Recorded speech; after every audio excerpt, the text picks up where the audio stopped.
Pronto para mais um vídeo?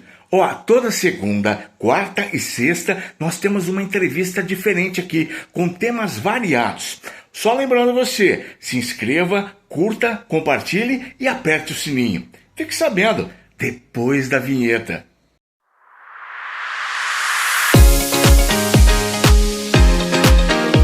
Muito bem, já estamos no ar com o Fique Sabendo. Nesta segunda-feira, dia 29 de abril. Fim de mês já, hein, cara? Meio-dia e 14, acabando o mês, a gente tem um papo legal para bater hoje. Tá todo mundo sabendo, porque eu fiz o anúncio através do bannerzinho. Tá todo mundo sabendo sobre o que nós vamos falar hoje. É bem bacana. A gente está com a psicóloga Thaís. Ela está aqui com a gente hoje para esclarecer um pouco sobre o autismo, transtorno do espectro autista. Dá um som aqui no volume maior. Não é isso? Boa tarde, Thaís. Boa tarde. Tudo bem? Tudo bem. Aí, agora que chegou tua voz. Fiquei sabendo que você é uma pessoa muito simpática, viu? Obrigada. E nós vamos render bastante o assunto hoje. Sobre um tema que é delicado, né? Realmente é um tema delicado que a gente vem para falar. Aliás, ela chegou aqui, eu já pedi uma vaga para mim lá no atendimento. Não tem, gente. Ela negou uma vaga para mim. E eu tô mal porque vocês viram aqui que eu sofro transtorno Tá louco. O Kleber, isso me faz mal demais. Mas a gente quebrando o gelo aqui para fazer um assunto mais tranquilo, mais legalzinho. Tá mais legal? Você tava legal. Nervosa? Tô um pouquinho nervosa, mas já passou. Isso é natural. As injeções que dão lá no postinho é bem maior. Dói mais. Dói mais. Você hoje tá no posto de saúde aqui na UBS, né? Isso, eu trabalho ali na UBS no período da tarde. Tá. Você tá há quantos anos ali já? 1 ano e uns 4 meses, mais ou menos. Bom tempo, né? Bom tempo. Bom tempo. Você é formada há quanto tempo já? Desde 2019. Você vai me fazer conta. 19, 25 anos. 5 anos. 5 anos, Isso. É um tempo legal, bacana. Já deu para ter bastante experiências, né? Sim.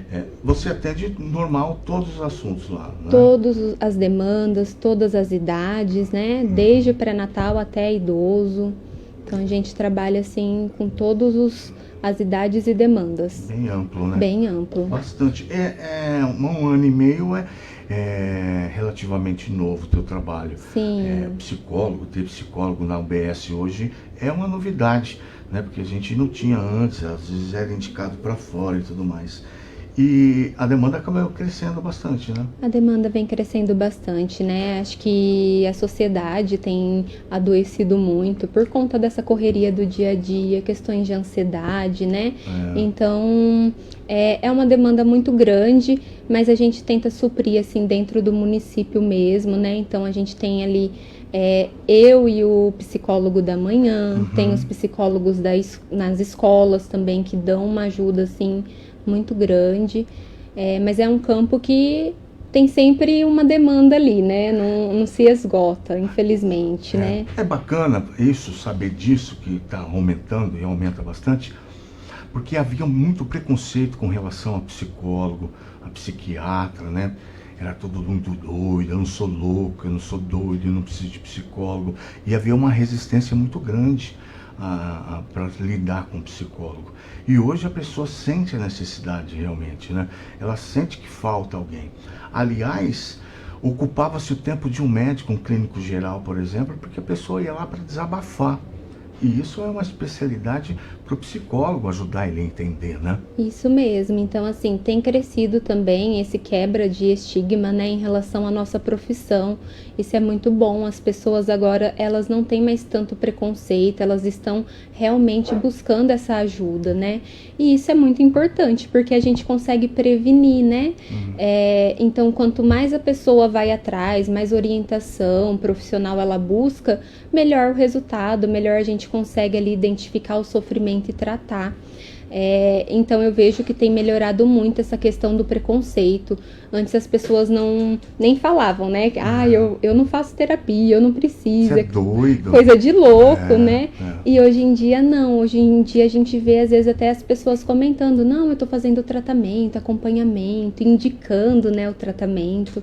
Isso tem sido muito legal, perceber que o nosso campo aí tá avançando, abrindo, né? Tá abrindo oportunidades. Eu falava que era um campo aberto para quem tem dinheiro, a pessoa abastada. Você vê artistas, né, músicos e tudo mais, fazem uso do psicólogo, né? Tem gente que está há 15 anos fazendo um tratamento. E isso tem uma causa, né? Não é porque é uma muleta, alguém para te ajudar, mas é alguém para mexer no teu inconsciente, tirar coisas que estão escondidas ali, a trazer à tona, ajudar a pessoa realmente, né? Com certeza. Traumas, né? Sim, a gente trata ali várias demandas, né, que causa sofrimento psíquico para a pessoa, né?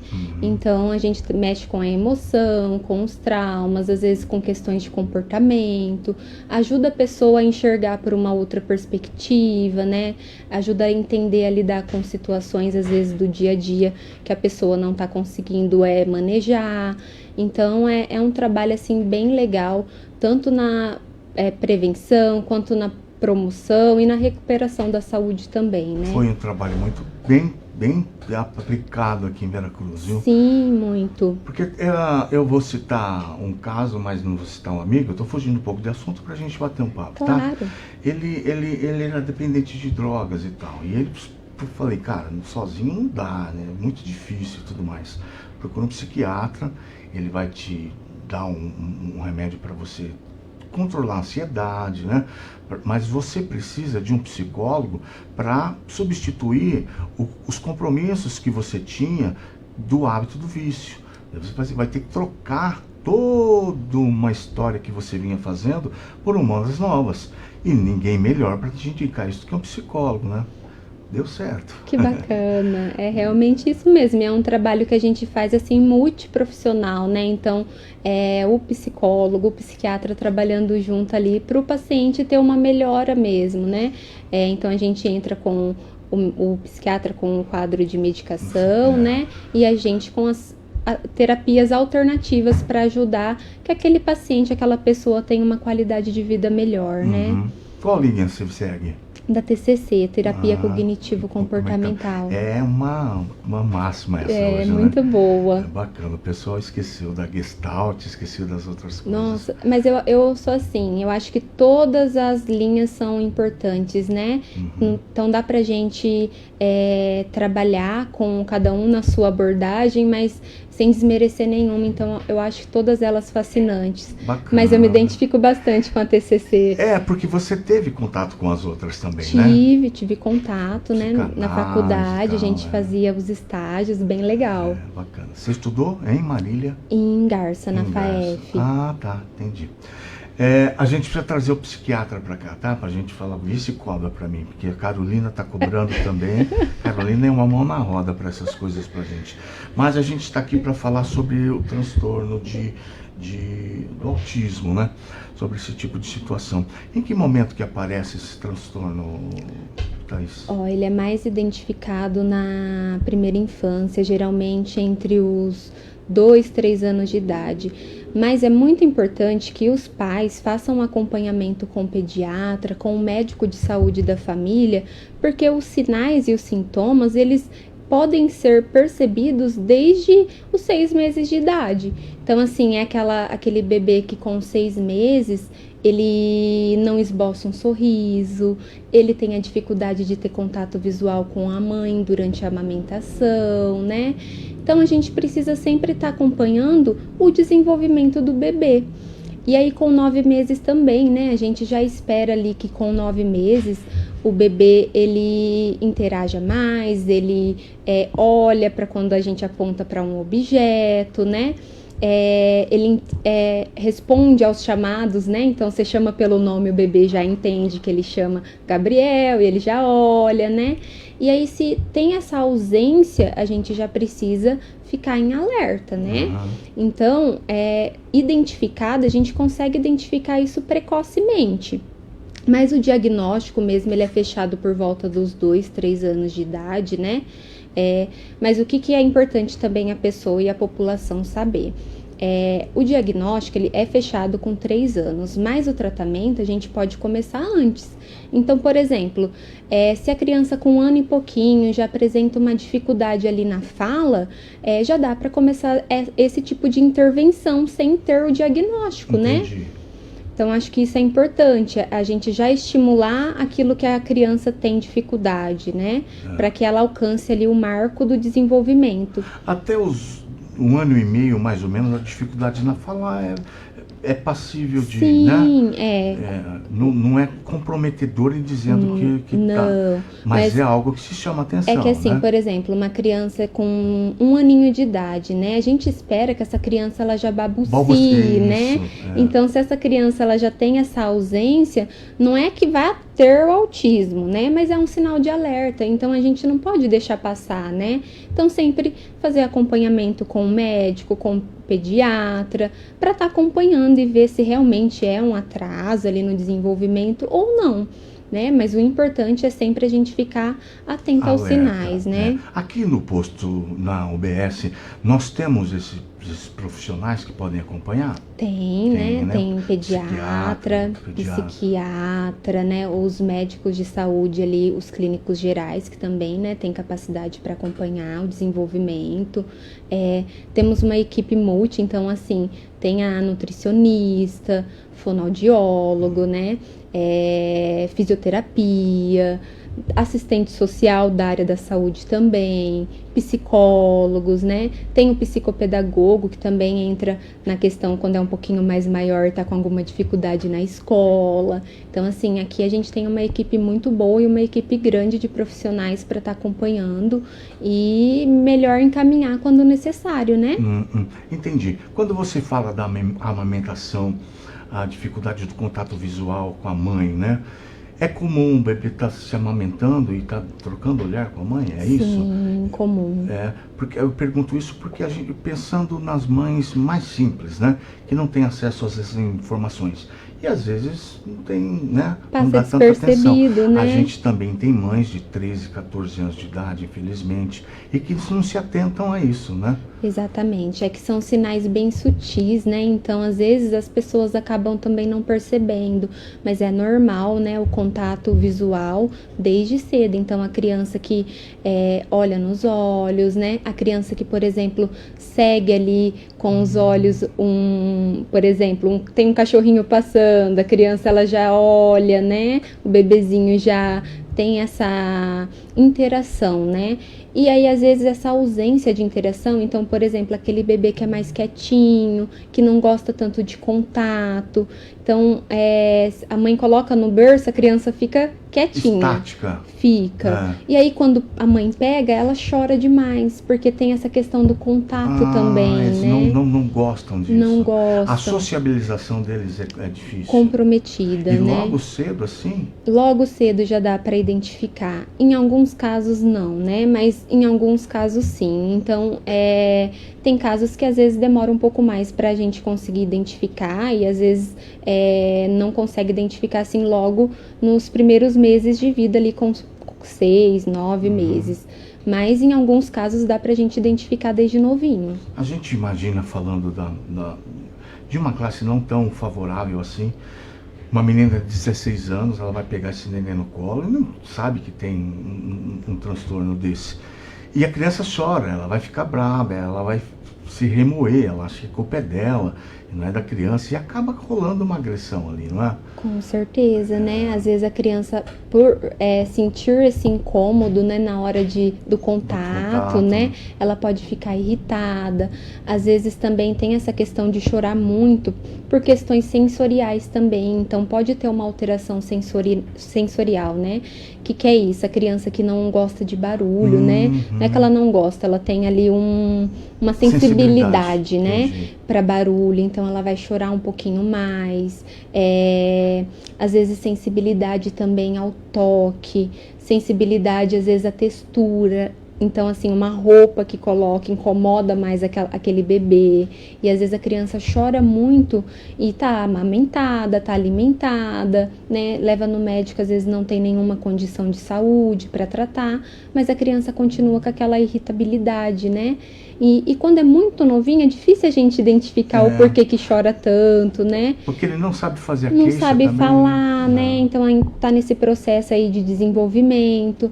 Mas assim, o normal é que uma o esperado, né? É que uma criança ela chore sim, mas não o tempo todo, né? Então, se a criança ela chora o tempo todo, a gente já fica em alerta, né? Busca orientação médica para tentar entender o que está acontecendo com aquele bebê, com aquela criança, né? O esperado são os horários de choro comum, a hora de comer, a hora que fez cocô na fralda, Isso, né? exatamente. Esses são os horários esperados. Quando eu perdi a perna e estive no Lúcio Montoro, eu não tinha contato com autista e tal, e tinha a moda de inserção para roupa para autistas. Então era feito com velcro, para se tocar ao menos na criança. Porque se vestir uma camiseta numa criança autista deve ser o caos, né? Sim. Então eram roupas com velcro, eram roupas especiais para esse tipo de coisa, eram roupas acessíveis.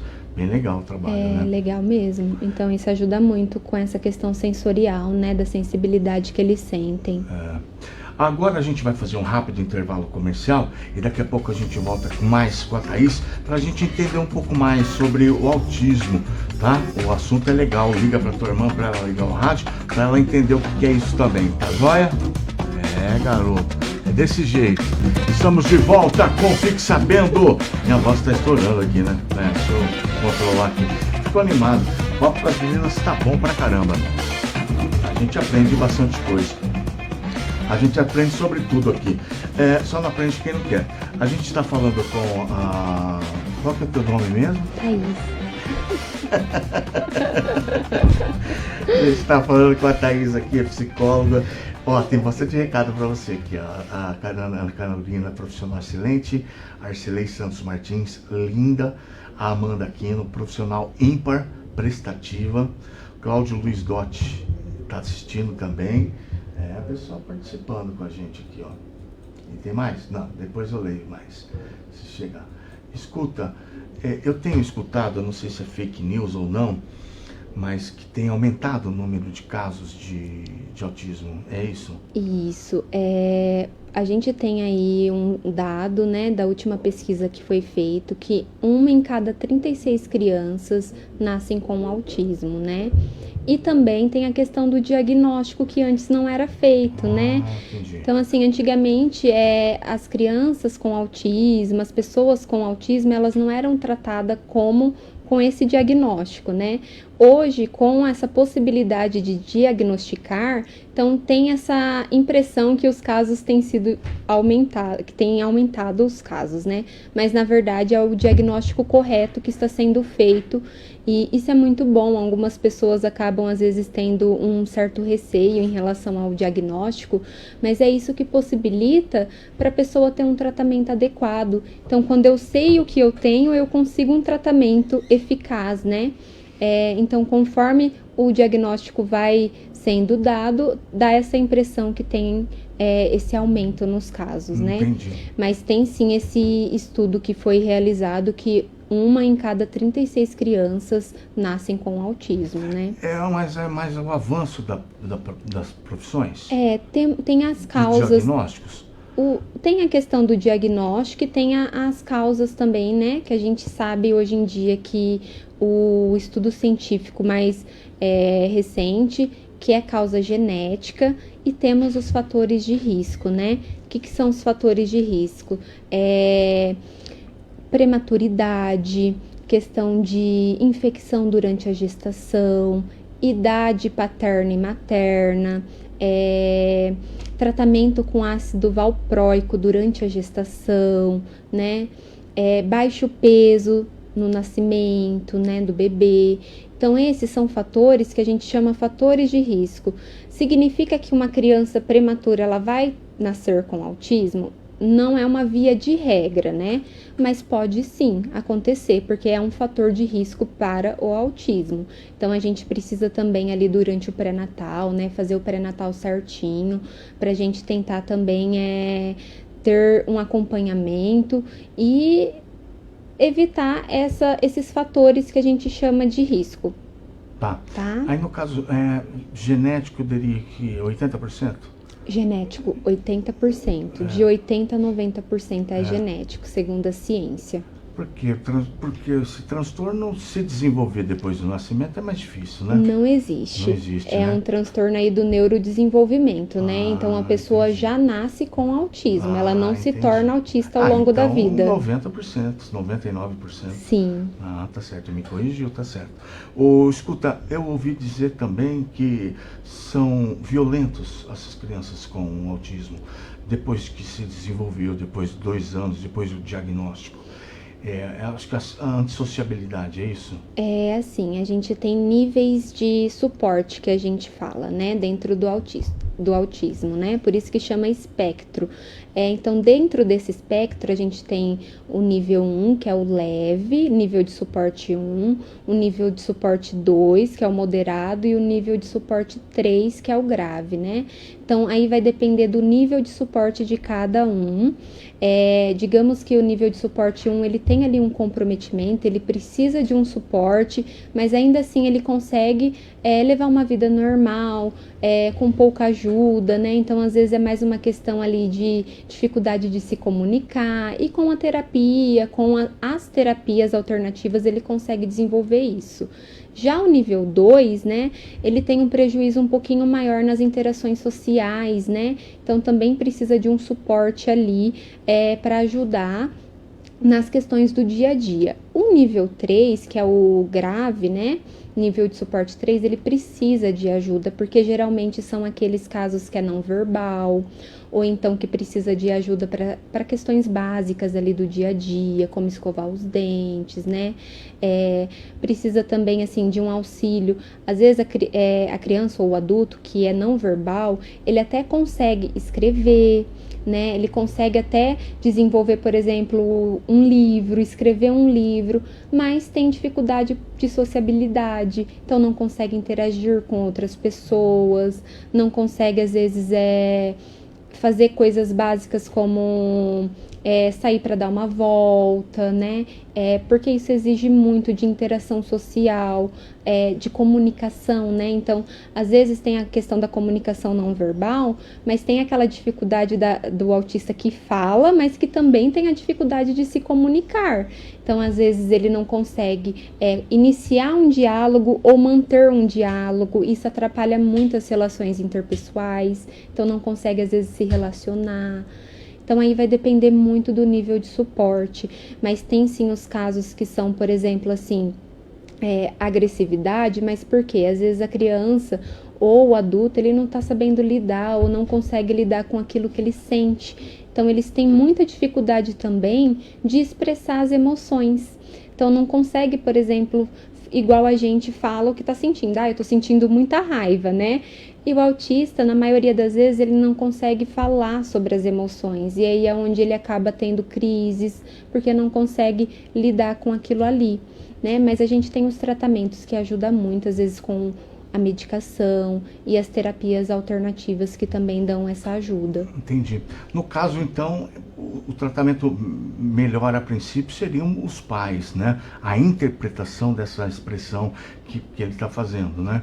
Eu interpretar a hora que ele está com fome, a hora que ele quer sair, se bem que ele nunca quer sair, né? Porque essa interpretação é interessante, né? Porque é a única pessoa com quem ele vai sociabilizar demais. Aliás, a agressividade acontece com os pais também, né? Sim, mas aí é importante também, né, os pais buscarem orientação, né? Quando é um caso muito grave que não consegue sociabilizar, né? A gente tenta outras alternativas em casa. Então, por exemplo, tem equipes que trabalham em casa, domicílio, né? Para que essa pessoa não fique sem o tratamento. Quando é não verbal, a gente utiliza muito imagens, então cola imagens na parede, que as crianças autistas ou os adultos, eles conseguem também se comunicar através de imagens. Então, eles mostram a hora que está com fome, ou quando tem algo incomodando, eles conseguem ali mostrar no quadrinho de imagem, quando está irritado, né? E a gente trata também a regulação emocional desses autistas, né? Então, com alguns recursos, a gente ajuda e ensina eles a regular a emoção. Então, se está com muita raiva, né, tem um tratamento específico para ajudar essa criança ou esse adulto se acalmar naquele momento de raiva. E a família tem um papel fundamental nisso, né? Porque é a família que é a base ali, que está mais próximo, que às vezes consegue enxergar demandas que outras pessoas não conseguem. A escola também, né? Quando o autista consegue ir à escola, tem um papel importante de, às vezes, identificar as demandas, né? Então, mas é um trabalho, assim, que a família também precisa de orientação, né? De suporte, bem né? mais, né? Agora, o cognitivo dessa criança é comprometido ou não? Depende, né? Temos casos de criança que tem aí um comprometimento. Por exemplo, tem um autista que tem a deficiência intelectual junto, que é as comorbidades, né? Então, essa criança vai ter, sim, um comprometimento mais grave ali da parte cognitiva.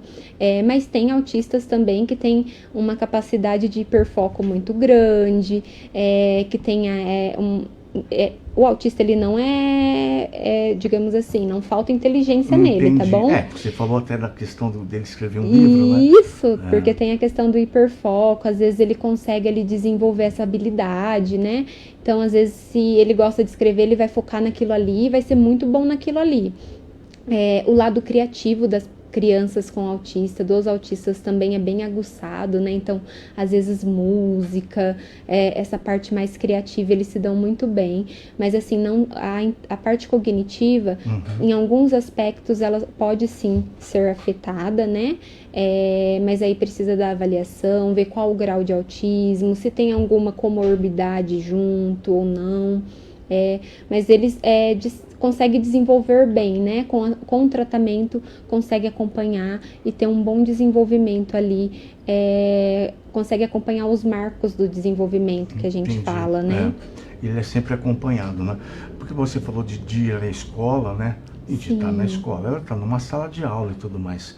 Como é que funciona? Eu não sei se você atende o autista aqui, mas se deslocar até o consultório, por exemplo, ele vai sem dificuldade? Faz sem dificuldade, na maioria das vezes, né? Mas, assim, a gente tem também o transporte que fica à disposição, no caso, se for uma criança que precise, né?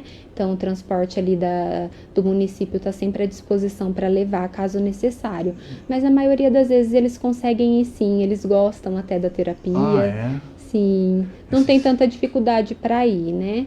Mas quando tem essa dificuldade, a gente disponibiliza o transporte para estar levando essas pessoas para fazer o tratamento. Porque o ambiente é propício, né? A locomoção, a tua sala, por exemplo, deve ser bem equipada, silêncio, né? Tranquilo. Silêncio, né? Tem a questão ali dos recursos que a gente utiliza durante a terapia, né?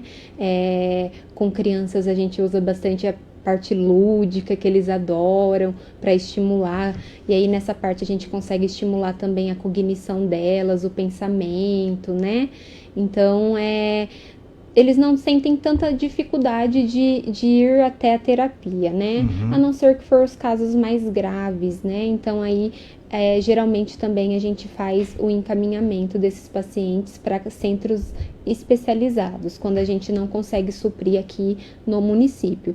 Mas a maioria dos casos a gente tem conseguido fazer esse acolhimento e esse tratamento aqui. Esses traumas que eles têm, essa não correspondência da comunicação deles, eles retraem isso também? Reprimem isso também? No inconsciente, alguma coisa assim? Sim, né? O fato de não conseguir se expressar, o fato de não conseguir se comunicar gera um sofrimento muito grande, né? E na maioria das vezes, a criança acaba, ou o adolescente, ou o autista, eles acabam entrando em sofrimento por não conseguir colocar para fora mesmo, né, igual a gente, né, expor. E aí tem essa dificuldade de interação social também, que é de, por exemplo, ir numa festa, a criança, ela tende a se isolar, ela prefere brincar sozinha, não gosta muito de contato com outras crianças, né, e isso causa um certo sofrimento para aquele indivíduo, porque as nossas relações interpessoais são importantes. Eu acho interessante dizer também sobre a vergonha que às vezes os pais passam, né? Não são todos, né? Mas tem vergonha do filho tá naquela situação. E não comprometer a criança também numa sociabilização, não favorecer uma sociabilização. Ela fica trincada, ela fica trancada, ela se fecha também e assume a culpa. Porque vamos tirar a culpa dos pais nessa situação, né? Não há culpa nessa situação, né? Ninguém escolhe, eu vou ser um pai autista ou uma mãe autista e tudo mais. Não tem essa situação, né? Com certeza, né? A gente precisa acolher, não só os profissionais, como a sociedade precisa acolher esses pais, né? E é um direito das crianças, da pessoa autista, conviver em sociedade, né? Sem discriminação. E os pais, eles precisam entender que eles não têm culpa de nada, que eles precisam mesmo de respeito e acolhimento das pessoas, né? Os filhos têm direito a ter uma vida normal, uma vida que tem ali recursos para aquela criança, para aquele autista, que ele possa conviver em sociedade, né? E os pais, tudo que eles podem fazer, a gente vê que eles fazem, né? Então não é culpa deles, muito pelo contrário, né? São as pessoas que mais estão presentes ali na vida do autista, são as pessoas que mais se esforçam ali para dar uma oportunidade. Então, sempre estimular que eles possam levar os filhos, né, a viver ali mais em sociedade, que eles não tenham vergonha, não se escondam, porque isso não é um defeito, né? Não é um problema, muito pelo contrário. Nós, enquanto sociedade, que precisamos aprender a conviver e acolher essas crianças. Com as diferenças, Com as diferenças. São inúmeras, né? Ninguém é igual a ninguém, então todo mundo precisa ali acolher as demandas um do outro. E eu acho que quando a gente faz isso com amor, quando a gente olha para aquela mãe, para aquele pai com respeito e acolhimento, eles também se sentem seguros para poder levar os filhos para esse convívio em sociedade, né? Então é uma coisa que a gente tem que fazer, é um trabalho que tem que começar por nós mesmos, né? Então a gente tem que ter consciência de que essas pessoas, elas precisam ser acolhidas e não julgadas. E elas são, né? Porque a gente tem bastante hoje centros onde tem síndrome de Down, tem a PAI, tem bastante... Porque você, sendo mãe ou pai de uma criança assim, você se sente exclusivo com aquele problema, né? Parece que você não sai também, você não socializa também, você não exibe teu filho também, não leva teu filho para um aniversário e tudo mais. Sim. Mas se há um convívio de pessoas em comum, fica muito mais fácil para a criança e para os pais, né? Eu não sei, numa festa de aniversário, né? Que é uma gritaria tremenda, né? Uma gritaria. Mas a sensação é compartilhar, né? Isso mesmo, acho que o importante é isso, você estar sempre compartilhando experiências, tentando também experiências novas, né? Então, assim, não privar também o autista do contato com outras pessoas.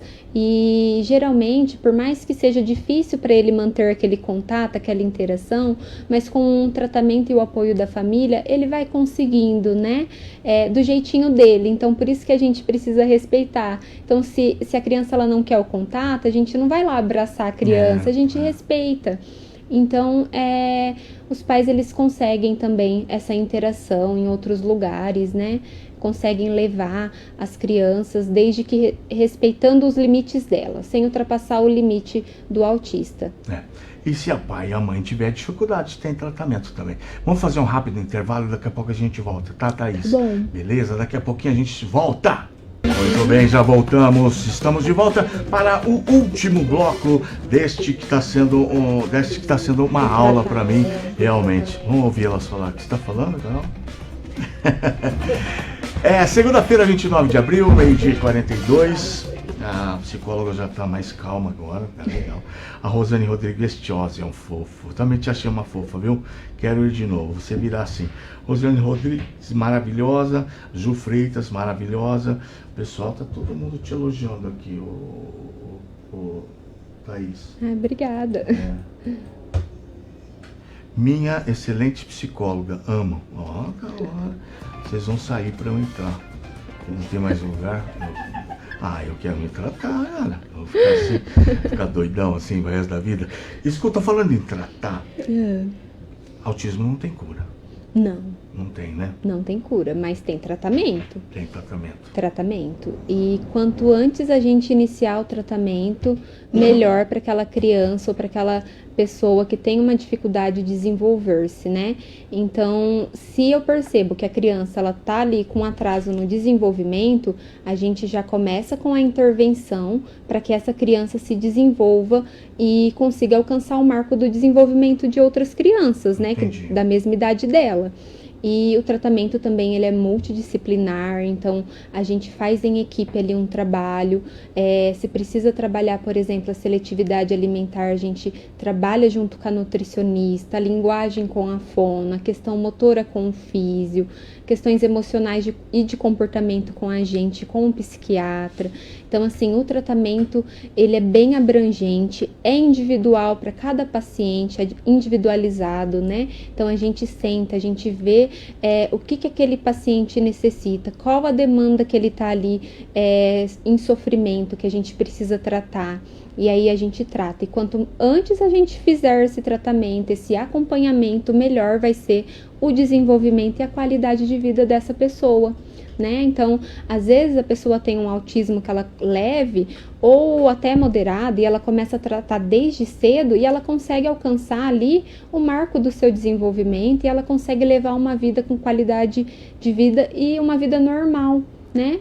Então, assim, o tratamento ele é fundamental, a gente não pode ficar adiando. Então, antes, que nem eu falei no comecinho, antes do diagnóstico, percebeu ali que tem uma dificuldade, já vamos ver com o médico, fazer uma avaliação e já começar a tratar, mesmo que não tenha diagnóstico ainda. E após o diagnóstico, aí a gente faz as intervenções de acordo com a necessidade de cada paciente, de forma individualizada, ali trabalhando em equipe, né?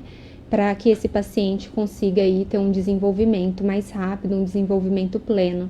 Entendi. Você falando assim do multidisciplinar, da parte nutricional e tudo mais que você falou, eu creio que a família também acabe aprendendo, né? Porque são hábitos que a criança vai levar novos, né? Ela vai aprender ali e acaba levando isso para casa. Os pais vão ver o que é correto, o que não é, acaba se corrigindo também, né? Com certeza, a gente faz um trabalho também de orientação dos pais, tá? Então, assim, é importante que os pais participem desse processo de tratamento, porque o que a gente vai trabalhar com a criança ali durante as terapias, a família vai ter que trabalhar em casa, né? Sequência, né? Isso, então, o tratamento, ele passa a ser junto com a família, através de orientações, às vezes a família acompanhando e em casa a família dá continuidade, porque a gente às vezes ensina para o paciente ali um comportamento, ajuda o paciente ali na sessão e a família tem que dar continuidade em casa para que o paciente consiga se desenvolver melhor. Compreendi. E só para eu lembrar que eu falei do transporte, não é só para autista, tá? O transporte no município é para todos, então qualquer pessoa que tenha uma dificuldade e precise se locomover até a unidade, o município ele disponibiliza isso, tá bom? Para qualquer demanda. Tá certo. Você me falou de não há tratamento, não há medicação também? Não há cura, né? Não há cura, desculpa. Tratamento tem. Isso aí. Medicamento tem sim, nos casos, por exemplo, de agressividade. Às vezes tem autistas que têm, às vezes, uma comorbidade, por exemplo, um TDAH. Às vezes, para tratar aquela impulsividade, né? Então, precisa ser a ansiedade, que é muito comum nos casos também de autismo, ele ter ali um outro transtorno associado. Então, às vezes, a depressão, a ansiedade. E aí, a gente precisa avaliar esse paciente, ver quais são ali as comorbidades, quais transtornos ele tem associado, para a gente fazer um tratamento ali de forma adequada, né? Adequada, isso, que a gente consiga tratar não só o autismo, mas as outras demandas que causam sofrimento também. Você me falou que há uma evolução. Eu sei que seria outro profissional para estar dizendo, no cognitivo, quando eu quero dizer. O psicopedagogo ajuda bastante nessa área, né? Ajuda bastante na questão de aprendizagem, né? Né? Então, ali na escola, né? Quando a criança ali está desenvolvendo e tem alguma dificuldade ali de, às vezes, fazer uma continha, o psicopedagogo, ele vai entrar com essa estimulação ali. Então, ajuda muito. Na terapia também, na psicoterapia, a gente consegue estimular a parte cognitiva também. Então, trabalhando ali com a criança com alteração, às vezes, de comportamentos, né? Alterando padrões ali disfuncionais que a gente fala. Então, às vezes, a criança, ela pensa de uma forma, né? E ela tem aquela rigidez, né? O autismo, e ele não consegue mudar.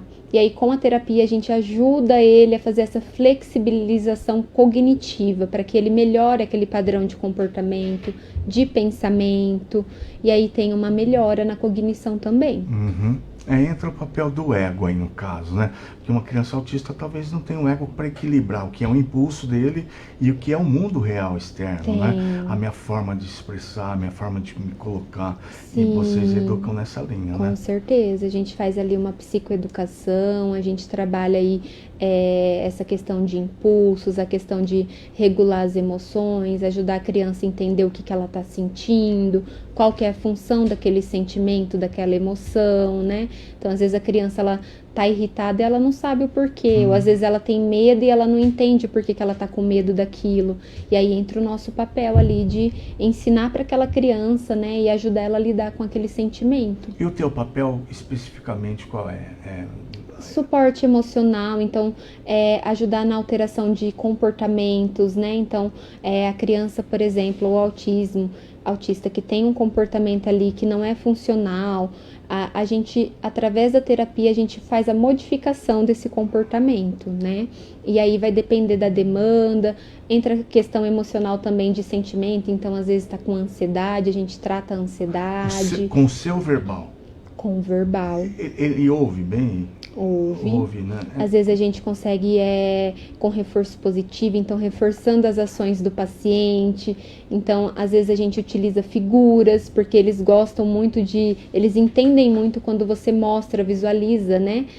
Aquilo ali. Então, teve até um caso de um pacientezinho que eu atendi lá no começo, quando eu entrei, que ele estava com uma dificuldade para desfraldar. E já tinha 5 aninhos. Meu pai. Isso. E aí foi muito rápido. Eu imprimi as figuras de como que era o passo a passo para ir no banheiro, orientei os pais, fomos fazendo reforço positivo, então toda vez que ele conseguia ir no vaso, a mãe dava uma recompensa, e era parabéns, e levava ali para fazer algo que a criança gostava, e foi muito rápido o desfraude, assim, foi coisa de 2, 3 meses a criança já tinha desfraudado. Então a gente faz esse reforço positivo, trabalha assim de uma forma bem lúdica também, para que as crianças entendam, e quando é adulto também para tentar melhorar o padrão de pensamento, né? Então vamos pensar, a forma como eu penso gera em mim uma emoção e gera um comportamento. Uhum. Então eu trabalho muito nessa linha também dos pensamentos disfuncionais, aqueles pensamentos que não cumprem uma função ali. A gente faz essa alteração nesse padrão de pensamento. Consequentemente, a criança ou o indivíduo, ele tem um comportamento melhor ali, mais adequado. Uhum. Eu fico imaginando aqui, é um transtorno, não é um problema maior. Tem o transtorno TDAH, tem vários transtornos, né? A gente tem transtorno em tudo que é caso. Não é tão difícil quando se tem esse suporte para lidar. Né? Ele vai aprender o comportamento normal, não há porque realmente ter vergonha. Ele vai aprender o comportamento normal, vai aprender a ler, a escrever, e o convívio, né, social, que é o mais complicado no começo para os pais, né? Isso. Mas ele tem essa capacidade, sim. A gente vai treinando habilidades, por exemplo, a gente faz ali um trabalho de treinar habilidades para que esse indivíduo ele consiga ali ter uma convivência melhor em sociedade, consiga interagir um pouco mais, né? Então, assim, que nem eu falei, de acordo com a necessidade de cada paciente. Então, às vezes tem alguns que conseguem lidar melhor com a questão da comunicação, tem a dificuldade, mas ainda assim consegue se comunicar. Tem alguns que têm mais dificuldade na interação social e tem a questão também, às vezes, de inflexibilidade, que são aqueles padrões mais difíceis de comportamento, que é, por exemplo, a rotina. É a criança que quer a rotina igualzinho. O adulto também, ele não aceita nada fora mudança, não aceita mudança de rotina, né? Às vezes tem aquelas questões também do apego a algumas coisas, por exemplo, a objetos que não têm função, que nem uma pedra, colecionar pedra. Tem também, assim, a questão, às vezes, de movimentos repetitivos. Então, às vezes, aquela criança que você vê que tá chacoalhando as mãozinhas, balançando o corpo. E a gente que olha de fora, parece que não tem função aquele comportamento, mas para a criança tem alguma função, às vezes ali de regular o que ela está sentindo, né? Está extravasando, né? Pondo para fora de alguma forma. Você falando assim, eu chego a pensar que somos todos autistas. A diferença é o tempo de aprendizado, é a regulamentação que a gente tem dos moldes sociais que a gente vai viver, né? Porque uma criança autista, ela não tem a obrigatoriedade da moral, da ética, e ela não tem consequência, né? Pra gente a gente leva as palmadinhas, a gente leva a chamada de atenção, então a gente aprende na marra. O autista, poxa, ele é mais sensível até, né? Sim, e ele tem também essa questão, Quem que gosta de toque? Só pra te cortar, com aquela tia que chega puxando no tua bochecha aqui. Ai, que lindinha! Ninguém gosta disso, pô. De trocar roupa, de falar, porque Verdade. A comunicação é necessária, mas, né, cada um no seu tempo. Cada um se comunica da forma que consegue também, né? Então, às vezes, o autista, ele não vai conseguir se comunicar igual a gente está se comunicando aqui. Mas ele vai se comunicar da forma que ele encontrou para que ele consiga ali conversar, para que ele consiga interagir e que não cause um sofrimento grande para ele. Então, às vezes, é só a forma dele ver o mundo, a forma como ele enxerga as coisas é diferente da nossa, né? E não é porque é diferente que é ruim. Qual é o problema, né? A gente só precisa aprender ali com as diferenças, né? E claro que também estimular para que essas pessoas tenham uma melhor e uma qualidade de vida quando causam um sofrimento muito grande, um prejuízo muito grande para a vida dela, né? Eu acho que essas crianças trazem para os pais o que você me falou no começo sobre a correria, sobre a loucura e tudo mais. Porque se você tem tempo para lidar com uma criança como essa, você tem tempo para você. Você tem mais amor no coração. Você começa a lidar melhor com a tua própria vida. Eu acho que é um bebê bem-vindo, me entenda, né? Não é para ser rejeitado ou se envergonhar, mas é para eu aprender com essa criança. Às vezes né? Para eu aprender que tem tempo para tudo, tem tempo para fazer tal coisa, alguma coisa que está me corroendo agora. Calma, você está aqui no presente, você tem tempo. Nós todos precisamos aprender esses comportamentos, né? Por isso que eu vou marcar essa consulta com você agora. Eu estou cobrando você. Estamos chegando ao fim. Deixa eu ver se tem mais recado aqui. Deixa eu ver se tem mais recadinho aqui. Tem as mesmas pessoas maravilhosas. Solange Sol Zompero. Conhece? Maravilhosa. Adriane Ramírez, tá falando aqui, bem legal. A Amanda falou mesmo que você era uma pessoa simpática, bem legal, eu acreditei nela. Amanda, você tem razão, viu? Eu agradeço a tua presença, a gente vai fechando. Você tem algum recado para deixar, para falar do teu trabalho ou qualquer outra situação? Sim, né? Primeiro eu quero agradecer a oportunidade de estar aqui podendo falar desse assunto tão importante, agradecer a Carol, a Adriana, todo mundo que colaboraram para isso, agradecer vocês. E quero falar também que a gente está aqui no município desenvolvendo, né? A saúde está desenvolvendo uma cartilha sobre autismo para orientação. Então, esse trabalho ele está em desenvolvimento. Então, logo a gente vai ter aí novidades para essa população.